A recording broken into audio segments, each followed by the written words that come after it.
Here we are in beautiful Nancy, the city in France where in 1902 Henri Lebesgue defended his PhD thesis introducing the modern theory of measure and integration. It's not so far from Strasbourg, which is where Fréchet worked to fully prove what we now call the measure extension theorem. Lebesgue introduced most of the key ideas that are now part of measure theory. He did it in order to construct one measure that we now call Lebesgue measure, but those constructions have been generalized to the abstract measure theory that we've been presenting. Still, his one measure, Lebesgue measure, is the most important, and so let's discuss it now. From our perspective, Lebesgue measure on the real line is nothing more than the simplest radon measure. The Lebesgue measure is the radon measure on the real line, whose cumulative distribution function is simply f at x equals x. In other words, it is characterized to be the measure lambda, initially defined on the Borel field, generated by half-open intervals, as lambda of the interval from a up to b is simply the length, b minus a, of that interval. This was Lebesgue's motivation, to generalize the notion of length and area and volume to a framework that was more rigorous in the context of pathological sets than the Riemann theory of integration could handle. Now, the Lebesgue measure is the most important measure for us for one simple reason. It is translation invariant. That is, if we take any interval j in the semi-algebra of half-open intervals, and any translate tau, any real number, and we translate the interval by tau, well, that simply means to take the interval from a up to b and translate it to the interval from a plus tau up to b plus tau. The Lebesgue measure has the property that the measure of that translated interval is equal to the measure of the original interval.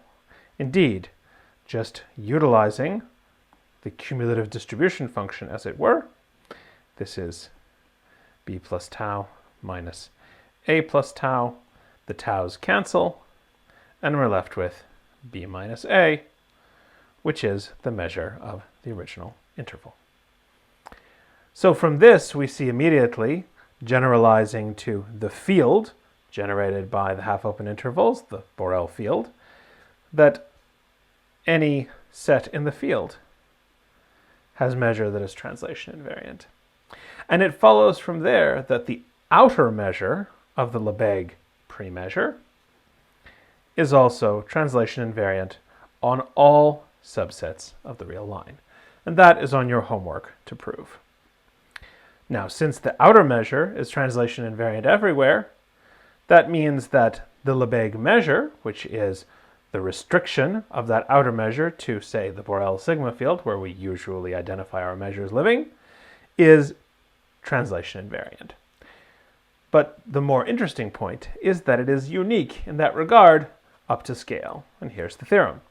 Lambda is the unique translation invariant Borel measure, which charges the unit interval with total mass 1. And another way of stating that is that if mu is any translation invariant Borel measure on the real line, then mu is actually a multiple of the Lebesgue measure. Let's prove this. First, we know that the Lebesgue measure is translation invariant, as outlined on the previous slide, and has total mass 1 on the unit interval. So we really only care about the converse for this proof. So suppose that mu is a Borel measure, which gives mass 1 to the unit half-open interval, and that mu is translation invariant. Well, here's the idea. Let's draw that unit interval. Now we can subdivide it into even-sized pieces, for example, like so. Each one of those has length, in the traditional sense, 1 over n. In other words, we've just put partition points at 0, 1 over n, 2 over n, 3 over n, and so on. Now that means that we can break up the unit interval into the disjoint union of those intervals, which are the intervals from k over n up to k plus 1 over n. But those intervals are all translates of the first one. We can write that as the disjoint union of translating by k over n, the interval from 0 up to 1 over n. Now, mu is a measure, so in particular is finitely additive, and therefore we see that the measure of the unit interval, which we've assumed is 1, is equal to the sum of the measure of those translates of the interval from 0 up to 1 over n. But we've assumed that mu is translation invariant, and that means that all of those are just the measure of the half-open interval from 0 up to 1 over n, which means that this is n times that measure. And so we've seen that this unknown measure charges the interval from 0 up to 1 over n with total mass 1 over n. Now, by doing a very similar construction, we see that the measure of the interval from 0 up to m over n is m over n for any m and n in the natural numbers. Therefore,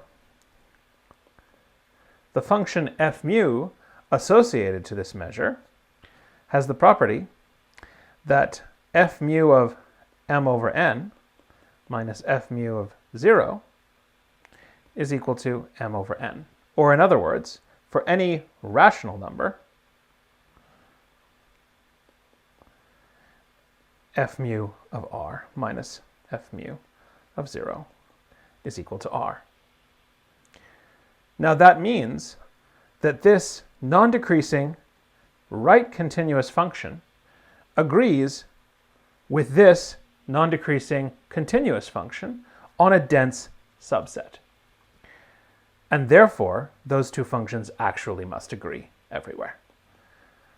Therefore, f mu of x minus f mu of 0 is equal to x, which agrees with the Lebesgue measure. And since a Borel measure is uniquely determined by its distribution function f, it follows that mu is equal to lambda on the Borel sigma field.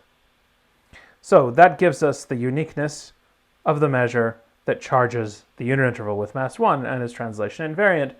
For the scaling statement, we just generalize and say, hey, if mu of the interval from 0 up to 1 is alpha, well, if alpha is equal to 0, then that means that the real line, which is the disjoint union n going from minus infinity up to infinity of the translates of the unit interval by n, is just the sum of the measure of this, which is the measure of that, which is 0. So that's 0. So in that case, the measure is the 0 measure, which is 0 times the Lebesgue measure, as promised. And in the more interesting case, where alpha is greater than 0, then we just note that 1 over alpha times mu, the scaling of mu, is still translation invariant, as is pretty clear to check. And that measure charges the unit interval with mass 1 over alpha times alpha, which is 1. And so, following from the uniqueness that we proved above, we have that 1 over alpha times mu is equal to lambda, as claimed. So the Lebesgue measure is special. And translation invariance is not the only kind of natural invariance property it has. By very similar arguments, we see that the Lebesgue measure translates nicely under dilation as well. If B is any Borel set, and we dilate it by a real number gamma, that's this notation here, which, to be clear, means gamma times b is the set of points of the form gamma times x, where x is in B, the Lebesgue measure of that dilation is just the absolute value of the dilating parameter times the Lebesgue measure of the original set. Lebesgue measure is homogeneous in that way. So let's prove this. Again, if gamma equals 0, then what we're looking at here is the Lebesgue measure of the singleton 0, since any Borel set is smashed to 0 when you dilate everything by 0. And since the Lebesgue measure has a distribution function that is continuous, as we noted last day, it follows that it gives 0 mass to any point. Therefore, this is 0, which is indeed the absolute value of 0 times the Lebesgue measure of B, where we are using the standard convention in measure theory that 0 times plus infinity, if this happens to be infinite, is in fact 0. That's necessary for invariance properties like this to hold true. But don't go telling your calculus students that. Now, in the more interesting case, that gamma is a non-zero dilator, we define a new measure, mu. For now, I'll just denote it as a set function defined on the Borel sigma field. Mu of b is defined to be 1 over the absolute value of gamma times the Lebesgue measure of the dilated set. Now, it's left as an exercise to you to check that this is a translation invariant measure. That's on your homework. So, by the previous slide, we know that this measure is some scalar times the Lebesgue measure. And to figure out what that scalar is, we just calculate the measure of the unit interval. That's 1 over gamma times the Lebesgue measure of gamma times the interval. And now we have to do a funny thing depending on whether gamma is positive or negative here for writing down this interval. So let's be a little careful. So in the case where gamma is greater than 0, this is just the interval from 0 up to gamma.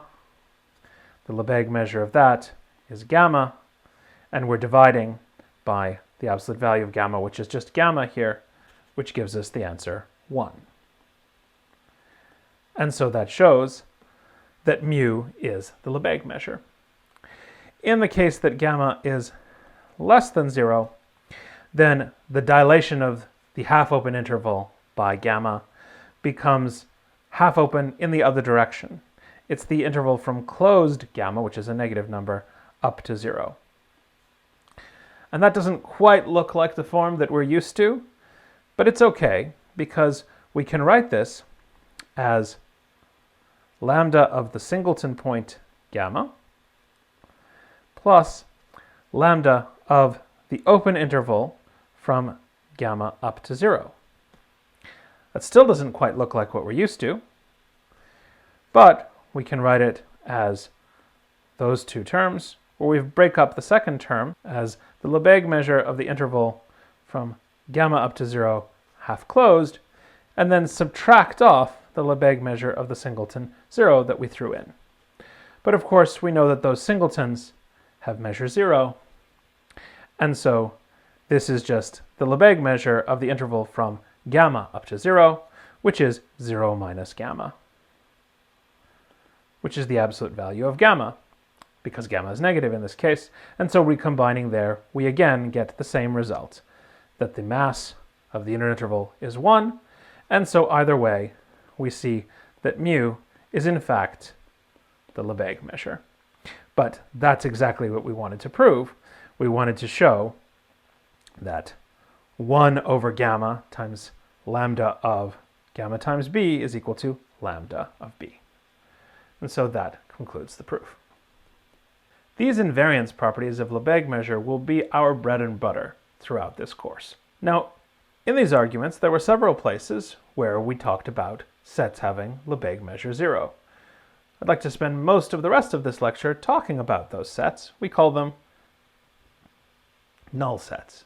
or in particular, Lebesgue null sets. Starting in any measure space, omega f mu, a measurable set, that is an element of the sigma field f, is called a null set, usually denoted by the letter n, if its measure, in the measure space mu, is equal to 0. Those are null sets. Now, some measures have big null sets. For example, in the first measure that we genuinely constructed, point mass at some point, every set that does not contain that point is a null set. It's charged with total mass 0. In the Lebesgue case, things are a little more interesting. So of course, for every measure that we care to talk about, the measure of the empty set is 0, so the empty set is always a null set. For Lebesgue measure, there are lots and lots of non-empty null sets. So for one, any countable subset of the real line is a null set with respect to Lebesgue measure. Why is that? Well, if it's a countable set, that means that we can enumerate it. x1, x2, x3, and so on down the line.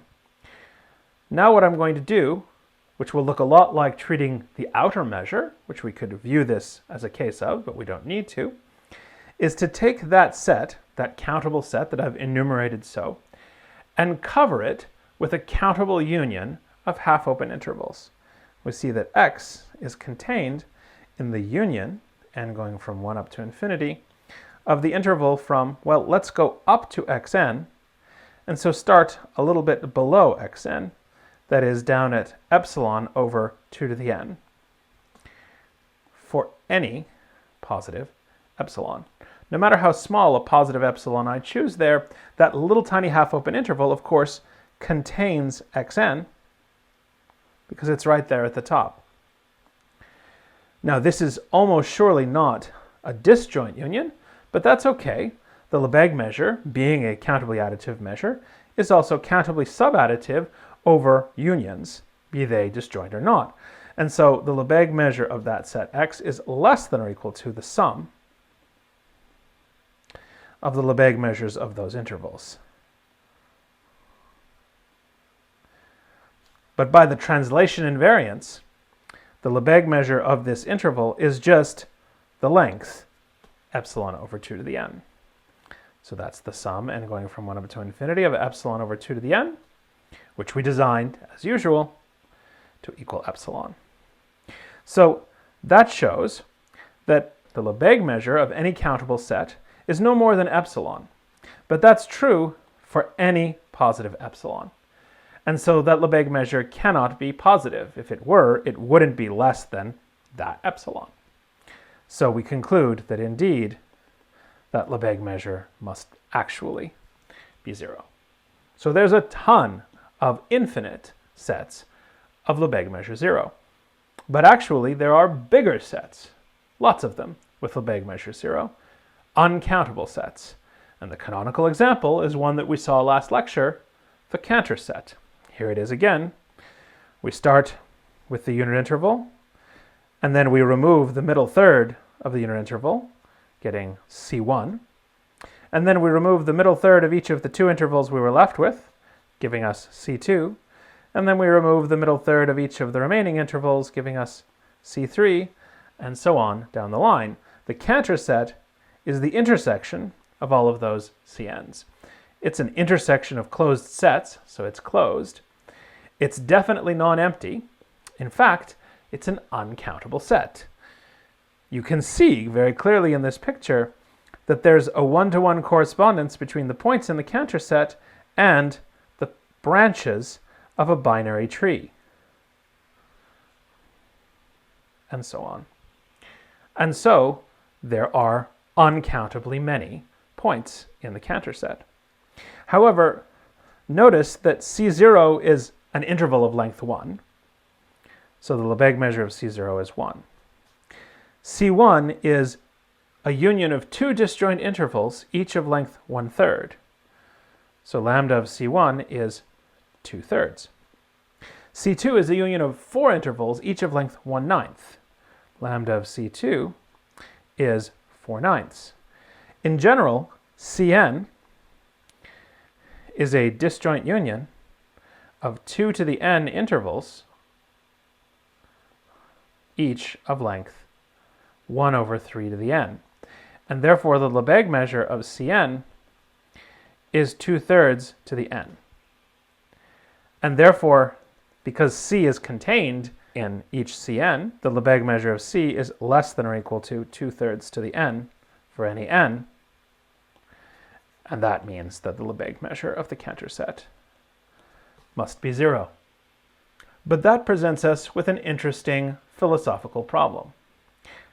As we saw, the Cantor set is uncountable. That means that there are an unfathomably large collection of subsets of the Cantor set. The size of the Cantor set is the continuum, the same size of the real numbers, and therefore the power set of the Cantor set has size 2 to the continuum, the same as the set of all subsets of the reals. All of those are contained in the Cantor set, and the Cantor set has measure 0. You would hope, therefore, that they all have measure 0. But the problem is that they're not all measurable, at least not in the place we started. If we had our Lebesgue measure initially defined on the Borel sigma field, which we usually will in this course, there just aren't enough Borel sets to go around. You see, the entire Borel sigma field, its size is the continuum. Now, we don't have the tools to prove that in this course. The only way I know how to prove it is with transfinite induction, which is outside our wheelhouse. But it is a theorem that the size of the Borel sigma field is the continuum, the same as the size of the real line. And that means that there are vastly more subsets of the Cantor set than there are Borel sets, which means that most of those subsets of this measure 0 set, they aren't measurable. Well, they're not measurable where we originally started. So how do we fix that? It would be nice, and in fact it will be technically necessary in some problems, to assume that every subset of a null set is null, is measurable and has measure 0. We call a measure space that has that property complete. To distinguish it from the pseudometric space completion that we've dealt with in previous lectures, I'm going to call it null complete. The Borel sigma field is not null complete. A null complete measure space is one in which every null set, all of its subsets are also null sets. Fortunately, we can always complete any measure space. We can always expand it so that all null sets have all subsets being null. And I'd like to go through the proof of that because it's actually weirdly easy. Having struggled with extensions of pre-measure spaces before, one might think that you have to go through a crazy rigmarole to make this work. But actually, this is a case where the obvious thing actually works. We start with our original sigma field F, and what we do is we define a new collection of subsets of the original sample space like this. It's the set of all measurable sets A from F union all subsets of all null sets. And then on any such union of an actually measurable set plus a subset of a null set, we define the extension of the measure to just be the measure of the piece that was originally measurable. That's the way it's got to be defined for this to work, because null sets are supposed to have measure 0, and therefore this measure would be less than or equal to the measure of A plus the measure of lambda, which is supposed to be 0. Well, it turns out that this F tilde is a sigma field, and this mu tilde is a measure on it, and that measure space is null complete. Let's just check that. So first, we see that F is contained in F twiddle, and therefore the empty set and the whole sample space are indeed in F twiddle. Now we want to check that F twiddle is closed under complements. So let's take one of these A union lambdas, and that lambda is going to be a subset of some null set, some measure 0 measurable set. Let's take the complement of that. That is A complement intersect lambda complement. And here's what we're going to do. We're going to take lambda complement and write it as its complement in N, the null set that contains it, union with the complement of N. Okay? So this, now using De Morgan's laws, is equal to the intersection of A complement with N minus lambda union A complement intersect N complement. Now, A complement intersect N complement, this is an intersection of two sets that are in F. So that's in F. And this one here is contained in N. And therefore, it is exactly, again, of this form that shows that we are in F tilde. So F tilde is closed under complements. Now we need to check that F tilde is closed under countable unions. This one is very routine. If I have a sequence of AN union lambda n's, okay, where these ones are in F, and these ones are contained in some null sets NN that are in F, let's look at the union of those. Okay, well, we'll just distribute the union and write this as the union of the ANs unioned with the union of the lambda n's. And this is back in F because F is a sigma field. And this is contained in the union of the null sets, NN, and that's back in F.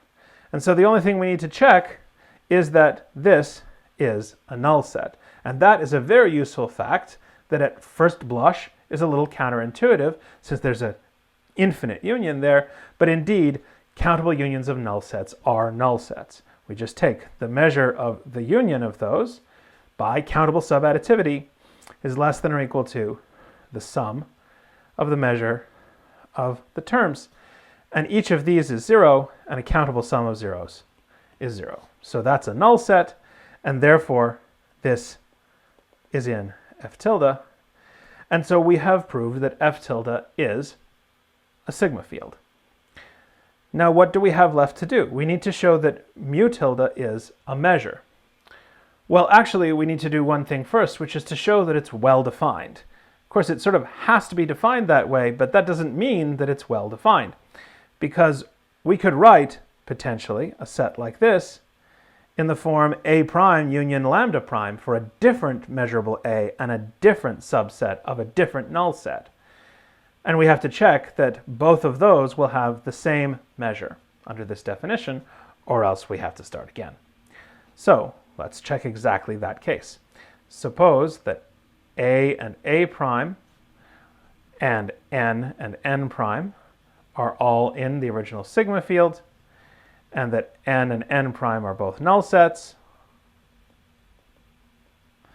and that I have subsets lambda of N and lambda prime of N prime, and we've arranged that A union lambda is equal to A prime union lambda prime. Well, in that case, A is certainly contained in A union lambda, which is contained in A union lambda union N prime. Now, by assumption, A union lambda is the same as A prime union lambda prime. But lambda prime is contained in N prime, and so this is the same thing as A prime union N prime. And therefore, by monotonicity, the measure of A is less than or equal to the measure of A prime union N prime, which is less than or equal to the measure of A prime plus the measure of N prime. N prime is a null set, so that's the measure of A prime. The exact same argument, but reversing the roles of A and A prime, lambda and lambda prime, and N prime, shows the reverse statement that the measure of A prime is less than or equal to the measure of A. And so that shows that those two will have the same measure, and so that shows that this is perfectly well defined. Now we need to verify that mu tilde is actually a measure. And the argument there is very similar to the argument showing that F tilde is a sigma field. If I have a sequence AN union lambda n, where these are in F, and these are contained in some null sets in F, and I assume these are disjoint, well, that means that the ANs are disjoint and the lambda n's are disjoint.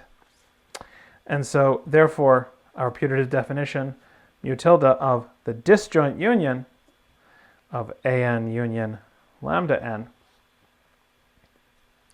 well, I can write that again as the disjoint union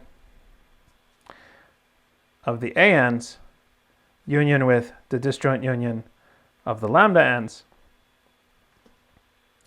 And as we saw on the last slide, this is a subset of the union of the NNs, which is a null set.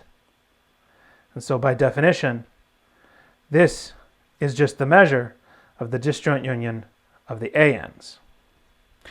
Because they're disjoint, that's the sum of the measure of the ANs, which is the same as the sum of the mu tilde measure of the AN union lambda n's. And that is what we wanted to show, that that is equal to that. And so mu tilde is a genuine measure.